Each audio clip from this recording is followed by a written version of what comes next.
Hello everyone. DSSB previous year paper series में आज हम सॉल्यूशन देखने वाले हैं PGT म्यूजिक्स के पेपर का। तो चलिए स्टार्ट करते हैं।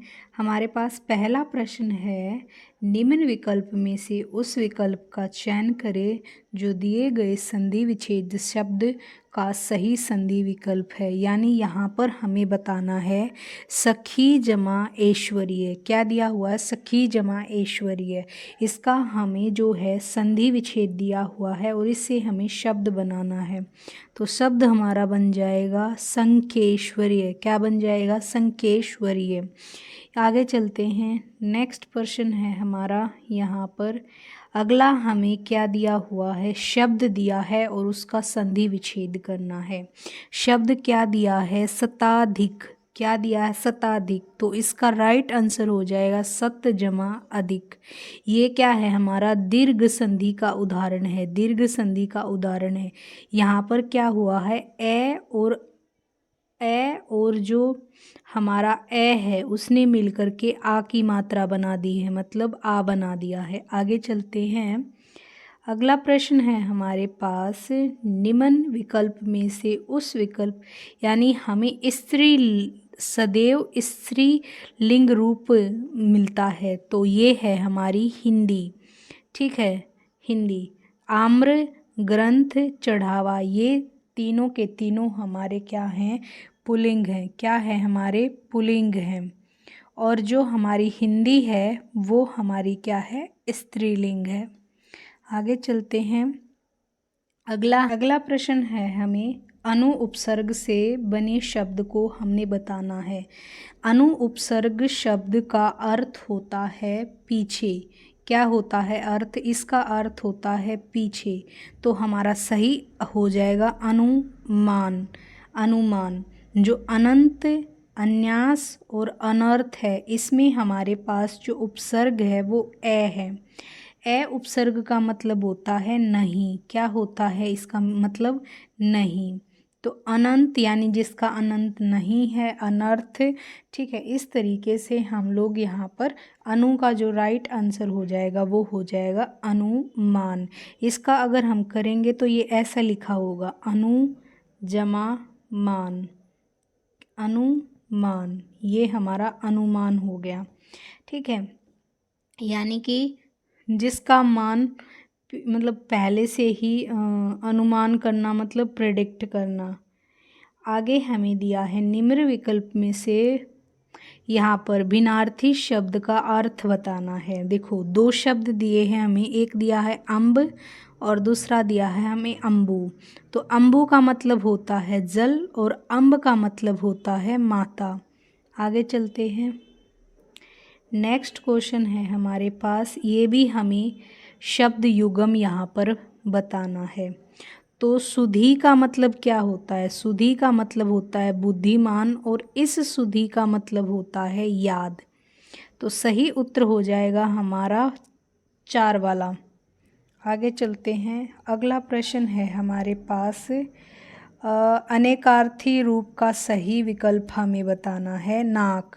तो नाक का जो है हमारा उत्तर हो जाएगा स्वर्ग। क्या हो जाएगा? स्वर्ग। अगले प्रश्न पर चलते हैं। अगला प्रश्न हमें दिया है एक वाक्यांश के लिए एक शब्द। वाक्यांश के लिए एक शब्द जिसका सब कुछ हार गया हो। जिसका सब कुछ हार गया हो उसको बोलते हैं सर्वहारा। सर्वसम्मत का मतलब होता है सभी की सहमति से। बेसहारा यानी जिसका कोई भी सहारा नहीं है। अगला प्रश्न है हमारे पास, यहाँ पर वाक्य के प्रकार के भेद जो है हमें यहाँ पर बताने हैं। तो यहाँ पर देखिए, इस गांव के लोग कसरत के शौकीन हैं। यानी वाक्य एकदम बिल्कुल सरल भाषा में लिखा गया है। तो ये है सरल वाक्य, यानी कोई किंतु परंतु इस तरीके के योजक शब्द जो है नहीं लग रहे, जहाँ पर एक से ज़्यादा जो है मतलब वो नहीं है। अगर योजक शब्द आ जाता और एक से ज़्यादा मतलब दो वाक्यों को अगर योजक शब्द जोड़ता है तो संयुक्त हो जाता। और अगर मान लो दो से ज़्यादा हैं और वहाँ पर अगर हमारे पास मतलब एक वाक्य दूसरे वाक्य पर निर्भर करता है तो वहाँ हमारा क्या हो जाता, मिश्र वाक्य हो जाता। आगे चलते हैं। अगला प्रश्न हमें दिया हुआ है पक्ष के भेद। ठीक है, यहाँ पर हमें क्या बताना है, पक्ष के भेद बताने हैं। तो अगर हम बात करें पक्ष, पक्ष क्या होता है, सहायक क्रिया के वे अंश जो क्रिया की पूर्णता, अपूर्णता, आवृत्ति या स्थिति की सूचना दे, उन्हें पक्ष या हम सूचक अंश कहते हैं। मुख्यतः पक्ष जो होते हैं वो हमारे पास चार प्रकार के होते हैं। कौन कौन से होते हैं? एक होता है हमारा नित्य पक्ष। दूसरा हमारा होता है, यहाँ पर दूसरे की बात करें तो एक होता है हमारा सातत्य। और तीसरा जो होता है वो होता है हमारा पूर्ण पक्ष। क्या होता है? पूर्ण पक्ष। और चौथा जो होता है हमारे पास वो है हमारा स्थित्यामक।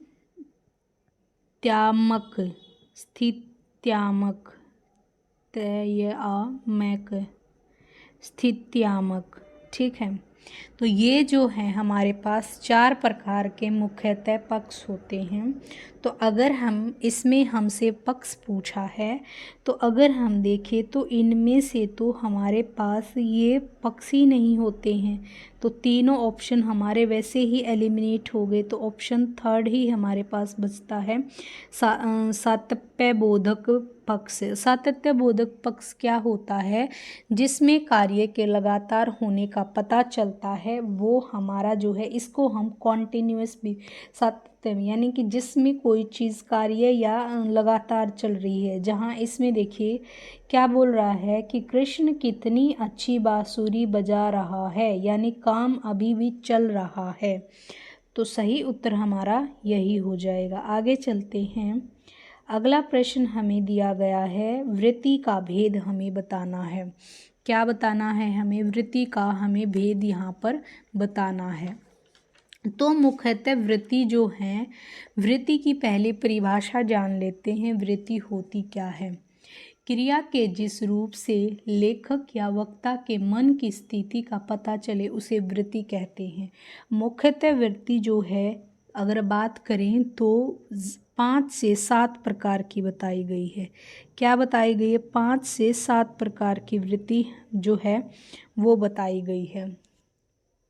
अब अगर हम बात करते हैं यहाँ पर जो हमारे पास 4 ऑप्शंस दिए हुए हैं, ज़रा समय बताइए। इसका तो हमारा उत्तर हो जाएगा विध्यार्थक।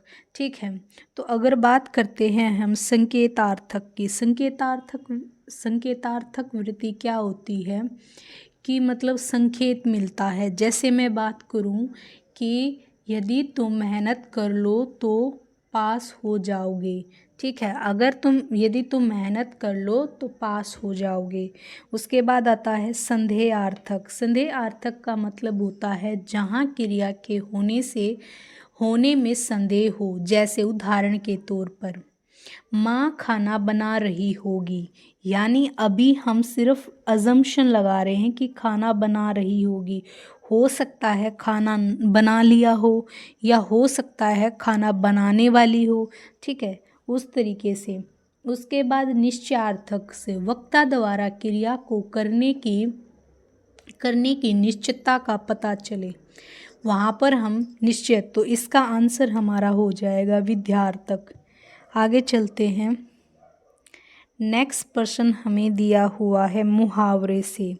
मुहावरा है हमारे पास मंत्र लगना। मंत्र लगने का सही उत्तर हो जाएगा उपाय काम आना। क्या हो जाएगा सही उत्तर? उपाय काम आना। अगले प्रश्न को देखते हैं। अगला प्रश्न हमें लोकोक्ति से दिया है। क्या लोकोक्ति दी है हमें? लोकोक्ति हमें दी गई है अंधा पीसे कुत्ता खाए, यानी पीस कोई रहा है, खा कोई रहा है। इसका मतलब ये है कि कमाई कोई खाए कोई। क्या? कमाए कोई खाए कोई। आगे चलते हैं। आगे हमें लोकोक्ति दी हुई है। लोकोक्ति क्या दी हुई है कि काठ की हांडी बार बार नहीं चढ़ती। काठ की हांडी बार बार नहीं चढ़ती मतलब बेईमानी बार बार नहीं चलती, यानी कभी ना कभी तो पकड़ा ही जाएगा। ठीक है। अगला प्रश्न है हमारे पास, विराम चिन्ह युक्त वाक्य का विकल्प हमें बताना है। तो इसमें सही हो जाएगा हमारा, डॉक्टर वर्मा ने कहा निराला जी की कविता वह तोड़ती पत्थर बड़ी मार्मिक है। तो ये हमारा बिल्कुल यहाँ पर सही है। आगे चलते हैं। अगला प्रश्न है हमारे पास, आगे हमें जो दिया है वो हमें दिया हुआ है गद्यांश। तो गद्यांश को थोड़ी देर के लिए वीडियो को पॉज करेंगे और शांति से इसको पढ़ेंगे, उसके बाद ही हम लोग अपने प्रश्नों पर आगे चलेंगे। तो आशा करती हूँ आपने गद्यांश को ध्यानपूर्वक पढ़ा होगा। अब हम अपने प्रश्नों पर चलते हैं। हमारा पहला प्रश्न है, विवाह के विकृत रूप देखने के क्या कारण हैं? तो हमारा सही उत्तर हो जाएगा धार्मिक अंधविश्वासों एवं सामाजिक परिस्थितियाँ। दूसरा प्रश्न है हमारा, राजस्थान में अब भी ऐसे बच्चों के विवाह होते हैं जिनको उनके माता पिता अपनी गोद में उठाकर विवाह संस्कार संपन्न कराते हैं, वह तिथि कौन सी रहती है? तो वो तिथि रहती है हमारी अक्षय तृतीया। अक्षय तृतीया। आगे चलते हैं। अगला प्रश्न है हमारा, बाल विवाह के प्रतिषेध के लिए कौन से नियम लागू किए गए हैं? तो ये हो जाएगा हमारा 2 वर्ष तक के कठोर कारावास एवं जुर्माने का। अगला प्रश्न है हमारा, निम्न विकल्प में से कौन सा शब्द प्रतिषेध का पर्यायवाची नहीं है? तो प्रतिषेध का पर्यायवाची यहाँ पर विधि नहीं है। क्या नहीं है? विधि नहीं है। बाकी ये जो है तीनों के तीनों इसके पर्यायवाची हैं। नेक्स्ट पर चलते हैं। अगला प्रश्न है हमारे पास, अनुच्छेद के लिए उचित शीर्षक ज्ञात दीजिए। बाल विवाह एक सामाजिक अपराध है। ठीक है, बाल विवाह क्या है? एक सामाजिक अपराध है। तो हमारा प्रश्न पत्र यही समाप्त होता है। तो अगर आपको ये वीडियो पसंद आए तो वीडियो को लाइक करें, चैनल को सब्सक्राइब करें ऐसे ही और प्रैक्टिस सेशंस के लिए।